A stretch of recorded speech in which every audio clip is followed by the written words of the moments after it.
മുഖ്യമന്ത്രിയും മന്ത്രിമാരും നവകേരള ബസ്സിൽ കയറി യാത്ര ചെയ്തതുകൊണ്ട് വികസനം വരില്ലെന്ന് ബിജെപി സംസ്ഥാന അധ്യക്ഷൻ രാജീവ് ചന്ദ്രശേഖർ പറഞ്ഞു. വികസിത കേരളം സംസ്ഥാന പര്യടനത്തിന് തുടക്കം കുറിച്ചുകൊണ്ട് തൃശൂർ ലുലു കൺവെൻഷൻ സെന്ററിൽ നടത്തിയ കൺവെൻഷൻ ഉദ്ഘാടനം ചെയ്യുകയായിരുന്നു അദ്ദേഹം. ആശാ വർക്കേഴ്സ്, KSRTC പെൻഷൻ, സർക്കാർ ഉദ്യോഗസ്ഥന്റെ പെൻഷൻ അത് കൊടുക്കാൻ കാശില്ല.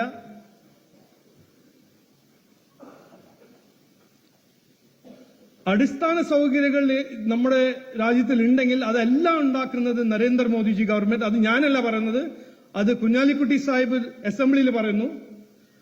നിങ്ങൾ ഈ ഹൈവേനെ പറ്റി അതിന്റെ ക്രെഡിറ്റ് കൊടുക്കാൻ പോണ്ട ആര് പറയുന്നു? ഞാനല്ല പറയുന്നത്, BJP നേതാക്കന്മാരല്ല പറയുന്നത്, ഇത് കുഞ്ഞാലിക്കുട്ടി സാഹിബ് സഖാമാരോട് പറഞ്ഞു. ഇത് ചെയ്തതാരാ? നരേന്ദ്രമോദിജി, നിതിൻ ഗഡ്കരി. അപ്പോ 2014 ഇന്ത്യയും 2025-26 കേരളം ഒരു വ്യത്യാസവുമില്ല. അവിടെ 2014 നരേന്ദ്രമോദിജി വന്നു, BJP NDA സർക്കാർ ജനങ്ങളെ വിശ്വസിച്ചിട്ട് ഒരു മാൻഡേറ്റ് കൊടുത്തു. അത് കഴിഞ്ഞിട്ട് മാറ്റം അവിടെ തുടങ്ങി. അവിടെ എന്ന് പറയുമ്പോൾ ഇന്ത്യയിൽ തുടങ്ങി.